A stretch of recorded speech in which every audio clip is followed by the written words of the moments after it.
Hello shinobi, आप सभी कैसे हैं? आज की कहानी थोड़ी अलग और काफी ज्यादा खास होने वाली है। वीडियो शुरू होने से पहले एक छोटी सी गुजारिश। आपको कहानी कैसी लग रही है कमेंट सेक्शन में जरूर बताइए, क्योंकि खाली खाली कमेंट सेक्शन बिल्कुल अच्छा नहीं लगता। अगर वीडियो पसंद आए तो लाइक, शेयर और सब्सक्राइब जरूर करें। जो लोग इंस्टाग्राम पर मुझे फॉलो करेंगे उनमें से 5 लोगों को मैं मेंबरशिप गिफ्ट करने वाला हूं। इंस्टाग्राम का लिंक कमेंट सेक्शन में मौजूद है। इस सीरीज का अगला एपिसोड मेंबर्स को सबसे पहले मिलेगा और वो भी तो रिटर्न वाली सीरीज भी वहीं से आगे जारी रहेगी। तो बिना समय बर्बाद किए चलिए देखते हैं। बिना किसी बकेटी के सासुके ऊपर से घूमते हुए नीचे कूदा और सीधे किन के पीछे आ पहुंचा। चिदोरी सासुके के दाएं हाथ में तेज बिजली चमक उठी। उसने बिना रुके सीधा वार किया। उसका हाथ सीधे किन के दिल को चीरता हुआ निकल गया। खून चारों तरफ फैल गया और जमीन लाल हो गई। बहुत कमजोर, एकदम बेकार। सासुके के होठों पर एक क्रूर मुस्कान आई। उसने बिजली से घिरा हाथ बाहर खींच लिया। उसी पल किन की जान चली गई। आंखें बंद करने का भी मौका नहीं मिला। धड़ाम, शरीर जमीन पर गिर पड़ा। साकुरा जब सासुके का वो चेहरा देखा तो उसके दिल में सिहरन दौड़ गई। डर से भरी आवाज में उसने कहा, ये ऐसा क्यों हो रहा है? मुझे लग रहा है अभी का सासुके बदल चुका है, इतना कि मैं उसे पहचान भी नहीं पा रहा। लगता है वो सच में गलत रास्ते पर जा रहा है। ये देखकर नारुतो भी भौहें सिकोड़ने से खुद को रोक नहीं पाया। मुद्दा ये नहीं था कि सासुके ने दुश्मन को मारा, बल्कि उसकी वो बेरहमी उसकी पुरानी अच्छाई से बिल्कुल अलग थी। अगर सही याद हो तो सासुके ने ओरोचिमारू से मिलने और कर्स मार्क मिलने के बाद ताकत की चाह में उस अंधे रास्ते पर कदम रखा था, लेकिन अभी तो उसने ओरोचिमारू को देखा भी नहीं था। अगर यही चलता रहा तो सासुके भविष्य में दूसरा ओरोचिमारू बन सकता है। एक खत्म हो गया, अब 2 बचे हैं। सासुके ने बुदबुदाते हुए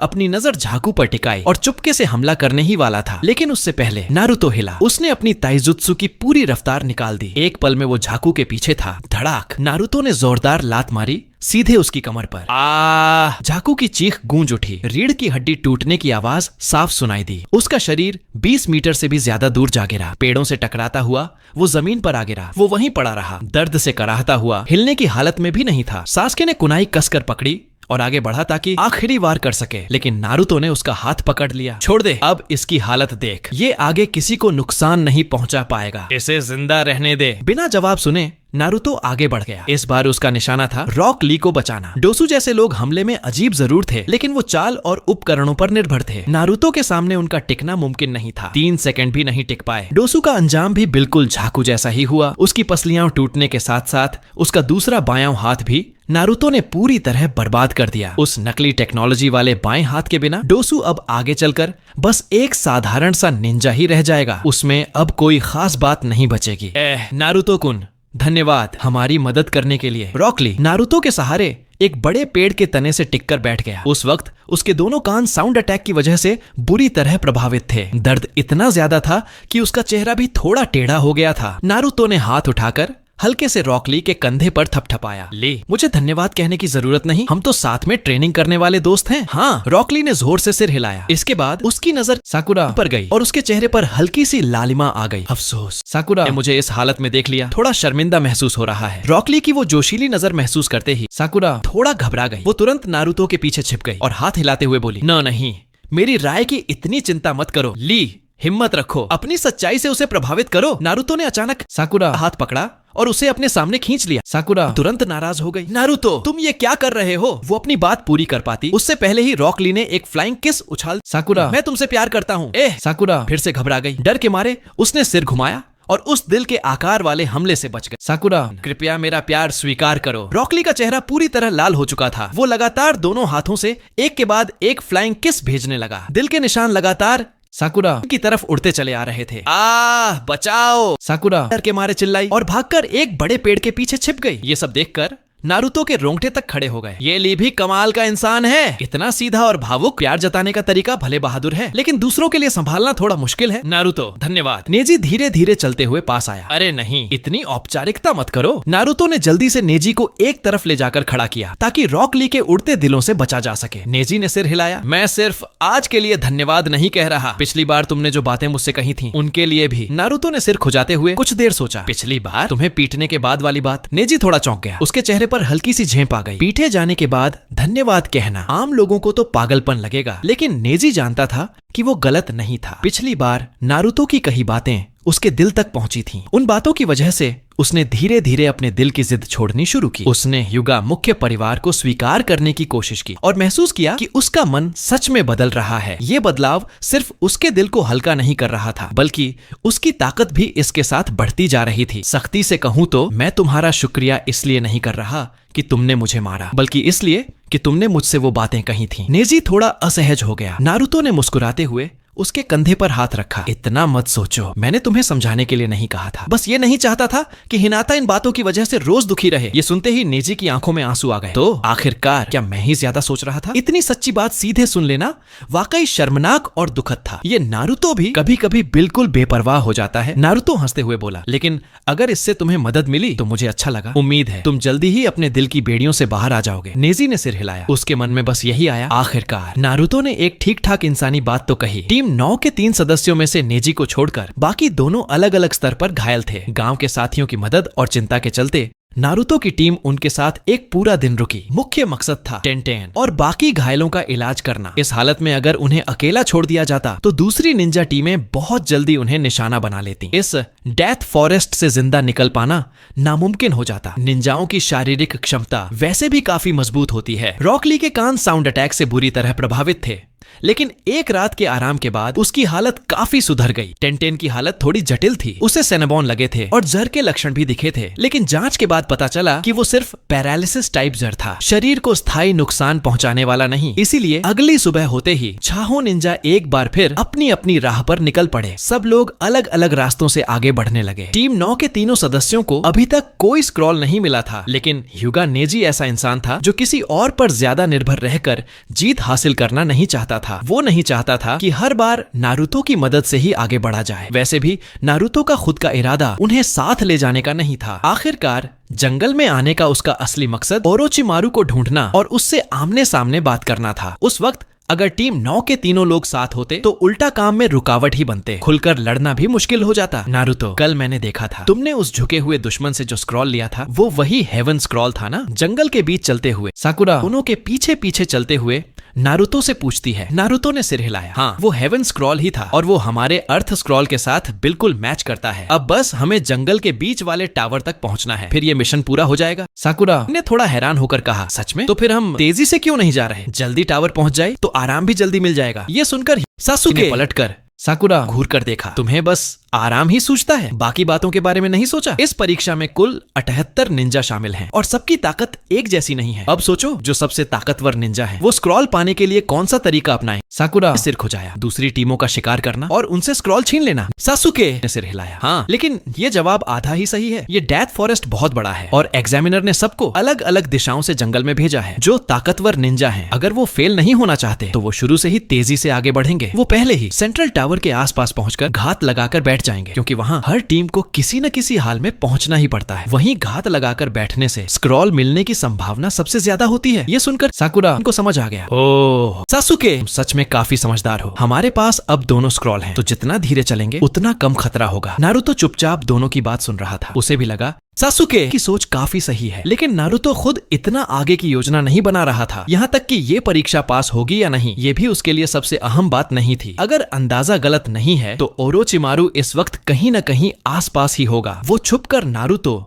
और उसकी टीम की हर हरकत देख रहा होगा। वो देखो, उस पेड़ पर सांप हैं। चलते चलते साकुरा अचानक चिल्ला उठी। उसकी ओर इशारा करने पर साफ दिखा कि सामने की कई बड़ी पेड़ों की डालियों पर लंबे लंबे सांप लिपटे हुए थे। वो धीरे धीरे सरक रहे थे और फुफकारने की आवाज निकाल रहे थे। इतने सारे सांप अचानक कैसे आ गए? कुछ तो गड़बड़ है, सासुके ने भौहें सिकोड़ते हुए कहा। उसकी बात पूरी भी नहीं हुई थी कि सामने वाले पेड़ के पीछे से एक औरत धीरे धीरे बाहर आई। उसके माथे पर घास गांव का हेडबैंड बंधा हुआ था। उसने अपनी लंबी जीभ बाहर निकाली और होठों पर फेरते हुए अजीब सी हंसी हंसी। तो तुम तीनों हो, मैंने सुना है तुम्हारे पास अब दोनों स्क्रॉल हैं। स्क्रॉल मुझे दे दो, तभी तुम लोग जिंदा रह पाओगे। आखिरकार ये आदमी सामने आ ही गया। नारुतो ने ओरोचिमारू को शांति से देखते हुए मन ही मन बुदबुदाया। सासुके के होठों के कोने पर एक ठंडी निर्दयी मुस्कान उभर आई। हमारे स्क्रॉल चाहिए?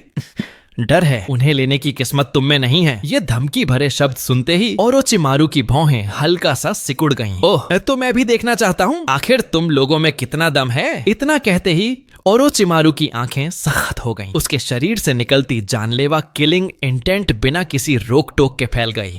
साकुरा का चेहरा पल भर में डर से सफेद पड़ गया। एक चीख के साथ वो पीछे की ओर गिर पड़ी और बेहोश हो गई। सास्के ने उस दबाव को महसूस किया जैसे उसकी आत्मा पर सीधा हमला हुआ हो। उसके पूरे शरीर की मांसपेशियां उसके काबू से बाहर लगातार कांपने लगीं। कमबख्त, ये क्या हो रहा है? उसी पल नारुतो ने भी पूरे शरीर में फैलती एक अजीब सी ठंडक महसूस की। वो अनजाने में सिहर उठा। ये तो गेंजुत्सु नहीं है, ऐसी किलिंग इंटेंट, ये तो किसी जॉनिन के बस की बात नहीं। ये ताकत सीधे ओरोचिमारू की असली स्ट्रेंथ से आ रही है और ऊपर से सालों से की गई अनगिनत हत्याओं का बोझ। ओरोचिमारू के होठों पर एक तिरछी तिरस्कार भरी मुस्कान आ गई। बातें बनाना तो तुम्हें आता है, लेकिन ताकत उचिहा की सीधी ब्लड लाइन होने के बावजूद कुछ खास नहीं लगी। बस इतना ही कि मिमारो से तुलना करूं तो तुम उसके जूते उठाने के भी काबिल नहीं हो। निराशा से सिर हिलाते हुए ओरोचिमारू ने कुछ कुनाई निकाली और हाथ झटकते हुए उन्हें नारुतो और सास्के की ओर फेंक दिया। मर जाओ। उस वक्त सास्के पूरी तरह होश में था, लेकिन उसका शरीर उसकी बात मान ही नहीं रहा था। वो बस देख सकता था कि कुनाई उसकी ओर तेजी से बढ़ रही हैं, पर हिल नहीं पा रहा था। मैं यहाँ नहीं मर सकता। कमबख्त, हिलो, जल्दी हिलो। वो मन ही मन खुद को लगातार हौसला दे रहा था। उसने अपने हाथ की कुनाई पलटी, नुकीला सिरा अपनी जांघ की ओर किया और पूरी ताकत से वार करने लगा। लेकिन तभी जब कुनाई की नोक जांघ से बस 5 सेंटीमीटर दूर थी, एक हाथ ने जोर से सास्के की कलाई पकड़ ली। सास्के, खुद को इतना नुकसान पहुंचाने की जरूरत नहीं है, रुक जाओ। नारुतो ने एक हाथ से आ रही कुनाई को झटक कर गिरा दिया और दूसरे हाथ से सास्के की कलाई थामे रखी। नारुतो सास्के जैसे होश में लौटा। उसने आभार भरी नजर से उसकी ओर देखा और भीतर ही भीतर गहरी दहशत भी महसूस की। अभी जो दबाव उसने झेला था वो उस ओटो गांव के निंजा की मौजूदगी सच में बेहद डरावनी थी। ओरोचिमारू पल भर को रुका। उसकी नजर नारुतो पर टिक गई। ओह, उसकी आंखों में हल्की सी सराहना झलक आई। ये बच्चा इतनी जल्दी संभल गया। रुको, ये सुनहरे बाल, क्या ये मिनाटो उस लड़के का बेटा है? नारुतो के बालों का रंग देखते ही ओरोचिमारू के मन में कई अंदाजे बनने लगे। निंजा दुनिया में बालों का रंग भी अक्सर किसी क्लैन की पहचान होता है। सास्के ने अपनी कुनाई कसकर पकड़ी और पूरी सतर्कता से ओरोचिमारू को घूरने लगा। नारुतो, साकुरा बेहोश हो चुकी है, पहले उसे किसी सेफ जगह ले जाओ। शैडो क्लोन का इस्तेमाल करो। सामने वाला आसान नहीं लग रहा। हाँ, कोई दिक्कत नहीं। नारुतो ने सिर हिलाकर हामी भर दी। अगर अभी यहीं सीधी लड़ाई छिड़ गई तो साकुरा के बचने की कोई उम्मीद नहीं थी। Multiple shadow clone jutsu shadow clone के हैंड सील पूरे होते ही लगभग 200 नारुतो एक के बाद एक प्रकट हो गए। उनमें से 2 ने तुरंत साकुरा को उठाया और छलांग लगाकर पीछे एक ऊंचे पेड़ की डाल पर पहुंच गए। Shadow clone? हाँ, और वो भी इतनी बड़ी संख्या में। ओरोचिमारू ने अजीब सी हंसी हंसते हुए कहा। चेहरे पर हल्का मजाक उड़ाने वाला भाव था। वाकई थोड़ा हैरान करने वाला है। नारुतो ने सिर हिलाया। 200 तो बस कम संख्या है, जरूरत पड़े तो मैं हजारों भी बना सकता हूँ। बड़ी बड़ी बातें। ओरोचिमारू साफ तौर पर यकीन नहीं कर रहा था। सास्के, चलो अब और बातों में समय बर्बाद किए बिना नारुतो ने आवाज दी और 198 शैडो क्लोन के साथ सीधे आगे बढ़ गया। ओरोचिमारू जैसे शख्स से बात करने का एक ही तरीका था, उसे अपनी ताकत दिखाना, और ऊपर से सास्के भी पास ही था। कुछ बातें ऐसी थीं जिनका जिक्र करना अभी ठीक नहीं था। 5-headed serpent hand। ओरोचिमारू ने दायां हाथ झटका। उसकी पूरी बांह 5 विशाल अजगरों में बदल गई और लहराते हुए शैडो क्लोन की ओर बढ़ी। धड़ाम धड़ाम धड़ाम। एक ही वार में 60 से ज्यादा नारुतो शैडो क्लोन बिखर गए, लेकिन फिर भी 100 से ज्यादा अभी बचे हुए थे। बाकी बचे शैडो क्लोन ने एक साथ अपने पास से फ्लाइंग राजन के खास कुनाई निकाली और पूरी ताकत से ओरोचिमारू की ओर फेंक दी। काफी बढ़िया है, ओरोचिमारू ने तिरस्कार भरी मुस्कान के साथ कहा। वो झुका और अपने पैरों के पास पड़ी एक भारी भरकम नीली पत्थर की स्लैब उठाकर अपने सामने खड़ी कर ली। टिन टिन टिन। कुनाई पत्थर से टकराई, चिंगारियां उड़ी और कान चीर देने वाली आवाज गूंज उठी। स्विश। 100 से ज्यादा नारुतो शैडो क्लोन नारंगी चमक में बदलकर अचानक गायब हो गए। अगले ही पल वो सब पत्थर की स्लैब के ठीक सामने थे। हर एक के हाथ में घूमता हुआ हल्के नीले रंग का चक्रा का गोला था। रासेंगन रासेंगन रासेंगन। कुछ ही वार झेलते हुए वो भारी पत्थर की स्लैब जोरदार धमाके के साथ टूटकर चकनाचूर हो गई। ये ये तो सच में मिनाटो की टेक्निक है। पत्थर के पीछे खड़ा ओरोचिमारू घबराहट से आंखें फैलाए अपनी ओर आते एक के बाद एक रासेंगन को देख रहा था, लेकिन बच नहीं पा रहा था। उसके शरीर पर कई जगह रासेंगन फट पड़े। एक चीख के साथ ओरोचिमारू घूमता हुआ पीछे की ओर उछल गया। धप! वो बेहद बुरी हालत में जमीन पर गिर पड़ा, लेकिन इससे पहले कि नारुतो खुश होता, जमीन पर पड़ा उसका शरीर अचानक काली कीचड़तन में बदल गया और छपाक की आवाज के साथ चारों तरफ फैल गया। सावधान नारुतो! पीछे से हालात पर नजर रख रहे सास्के ने जोर से चेतावनी दी, लेकिन तब तक देर हो चुकी थी। जमीन हल्के से कांपी। अगले ही पल 5 विशाल अजगर जमीन के नीचे से निकल आए और नारुतो शैडो क्लोन पर टूट पड़े। धड़ाधड़ाम, धड़ाधड़ाम, धड़ाधड़ाम। एक और बड़ी संख्या में शैडो क्लोन फिर से बिखर गए। सफेद धुएं के गुब्बार में एक करके गायब होते चले गए। हालांकि नारुतो का असली शरीर पहले ही फ्लाइंग राइजन से दूसरी जगह पहुंच चुका था, उसे जरा भी चोट नहीं आई। ये ओरोचिमारू सच में बड़ा चालाक है। पेड़ की डाल पर खड़ा नारुतो भौहें सिकोड़ते हुए बोला, और तभी अगले ही पल ओरोचिमारू जमीन के नीचे से फिर बाहर निकला। उत्साह में उसकी लंबी सांप जैसी जीभ बाहर निकली और उसने अपने होंठ चाटे। काफी वक्त हो गया, इतना दिलचस्प बच्चा मिला है, अब तो मुझे भी मजा आने लगा है। पता ही नहीं चला कब सास्के अपनी जगह से गायब हो चुका था। वो पूरी रफ्तार से दौड़ता हुआ हमले की रेंज में पहुंचा और तुरंत निंजुत्सु के हैंडसील बना लिए। Fire style great fireball jutsu. एक हाथ सामने रखते ही सास्के के मुंह से आग की एक पतली लपट निकली, जो पल भर में एक विशाल आग के गोले में बदल गई। वो जलता हुआ फायरबॉल सीधे ओरोचिमारू की ओर लुढ़कता चला गया। सास्के ने पूरा जोर लगाया। धड़ धड़ धड़ धड़। आग की तीव्र गर्मी ने जमीन तक को जला दिया। चारों तरफ काली पपड़ी सी बन गई। अगर ये वही पुराना सास्के होता तो फायर स्टाइल से ऐसा असर निकाल पाना नामुमकिन था। लगता था हाल के दिनों में काकाशी ने उसे सिर्फ लाइटनिंग स्टाइल ही नहीं सिखाया था। इस वक्त नारुतो और सास्के एक ही जगह खड़े नहीं थे, लेकिन उनकी नजर उस घूमते फायरबॉल से ढक गई। दोनों कुछ पल के लिए ओरोचिमारू को दिखाई देना बंद हो गया। फायर स्टाइल ठीक ठाक चला लेते हो। ओरोचिमारू की अजीब खुरदुरी हंसी गूंज उठी, लेकिन इससे किसी को मारा नहीं जा सकता। अगले ही पल वो आग के गोले के बीच से सीधे बाहर निकल आया, बिना जरा भी रुके। स्विश! उसका शरीर एक परछाई में बदल गया और पलक झपकते ही वो सास्के के सामने था। क्या?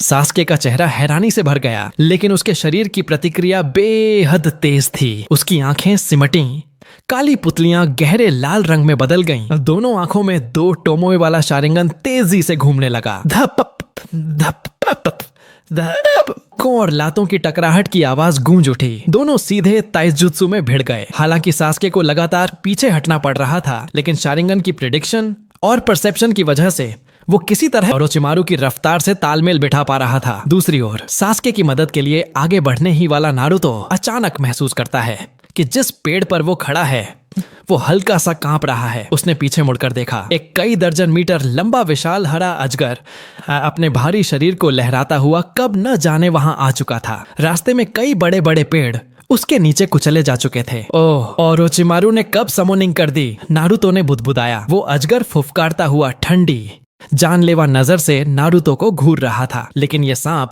नारुतो के लिए नया नहीं था। चूनिन एग्जाम की दूसरी परीक्षा के दौरान इसी सांप ने उसे निगल लिया था। इस तरह के सांप साइज में तो बड़े होते हैं, लेकिन असली ताकत ज्यादा नहीं होती। यहाँ तक कि मांडा जैसी खतरनाक स्किन और डिफेंस का 10वां हिस्सा भी इसके पास नहीं था। साफ कहें तो नारुतो के लिए कोई खतरा नहीं था। ए सांप साहब, इधर आओ, थोड़ा खेल लेते हैं। नारुतो ने उंगली से इशारा किया। वो अजगर भी उसकी उपेक्षा और चुनौती समझ गया। उसने जोर से फुफकार मारी और तेजी से रेंगता हुआ नारुतो की ओर बढ़ा। धड़ाम! उसकी विशाल पूंछ जोर से घूमी और सीधे नारुतो की ओर आई।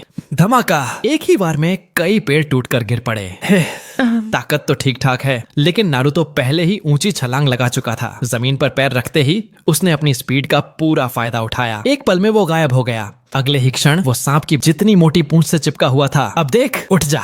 नारुतो ने दांत भींचे, जोर से दहाड़ लगाई और पूरी ताकत से झटका दिया। उस विशाल अजगर का भारी शरीर वाकई हवा में उठ गया और नारुतो उसे पकड़कर उसी जगह तेजी से घुमाने लगा। कड़क कड़क! एक के बाद एक मोटे पुराने पेड़ उस विशाल अजगर के भारी शरीर से टकराकर टूटते चले गए। अजगर को जबरदस्त दर्द लगा। वो लगातार कराहता और फुफकारता रहा, मानो रहम की भीख मांग रहा हो। जल्दी उस बदबूदार सांप को निपटा दो। नारुतो, इधर आकर मदद करो। ये बंदा बहुत ज्यादा ताकतवर है। ओरोचिमारू के भीषण हमलों को रोकते हुए सास्के ने मौका निकालकर तमाशा देख रहे नारुतो की ओर चिल्लाकर कहा। नारुतो ने सांप की मोटी पूंछ से अपनी पकड़ ढीली की। पूरी ताकत के झटके से वो अजगर दर्जनों मीटर दूर जा गिरा और फिर से कई बड़े पेड़ों को अपने साथ गिरा गया। अरे अरे इतनी जल्दी मत करो, नारुतो भारी सांसें लेते हुए बोला। बस थोड़ा सा वक्त तो होने ही वाला है। इतना कहकर वो फिर से उस विशाल अजगर की ओर दौड़ पड़ा। असल में अगर नारुतो सच में चाहता तो ऐसी एक बड़ी सांप को निपटाना उसके लिए बेहद आसान था। चाहे मॉन्स्टर स्ट्रेंथ पंच हो या सीधा रासेंगन, एक ही वार में उसका सांप वाला सिर चूर चूर किया जा सकता था। लेकिन इस वक्त नारुतो ऐसा नहीं करना चाहता था। वो जानबूझकर समय खींच रहा था। पहली वजह, वो ओरोचिमारू से अकेले में बात करना चाहता था। ये बात किसी और को पता नहीं चलनी चाहिए थी, क्योंकि मामला बहुत बड़ा था। गांव से भागा हुआ निंजा और ऊपर से दूसरे भगोड़ों से मिली भगत, ऐसी बातें आसानी से किसी के सामने नहीं लाई जा सकती थी। दूसरी वजह, ओरोचिमारू का एक साथ दो अलग अलग पहचाने अपनाना। एक तरफ वो चौथे कजकागे का भेष बनाए हुए था और दूसरी तरफ ऑटो गांव का निंजा बनकर चूनिन एग्जाम में घुसा था। उसका असली मकसद सेंट गांव की ताकत का सहारा लेकर अपने साथ मिलकर कोनोहा पर एक साथ हमला करना था। जहां तक चूनिन एग्जाम में आने की बात थी, वो पूरी तरह उचिहा क्लैन की शुद्ध ब्लड लाइन और शारिंगन के लिए था। आज की तारीख में रूट के पास मौजूद ज्यादातर शारिंगन सीधे या अप्रत्यक्ष रूप से ओरोचिमारू की मदद से ही ट्रांसप्लांट किए गए थे। अगर ओरोचिमारू सिर्फ एक जोड़ी शारिंगन चाहता तो वो डांजो की तरह खुद भी ट्रांसप्लांट कर सकता था। लेकिन बॉडी स्विचिंग जुत्सु रखने वाला ओरोचिमारू सीधे किसी और के शरीर पर कब्जा कर सकता था। इसी वजह से उसका चूनिन एग्जाम में आना असल में उचिहा को खुद परखने के लिए था। उचिहा सास्के की ताकत को ध्यान में रखते हुए असल मकसद यही था कि ये देखा जाए कि वह सच में अगला कंटेनर बनने के काबिल है या नहीं। इसी वजह से इस वक्त उचिहा सास्के भले ही बाहर से काफी बुरी हालत में दिख रहा हो, लेकिन सच्चाई ये थी कि उसकी जान को कोई असली खतरा नहीं।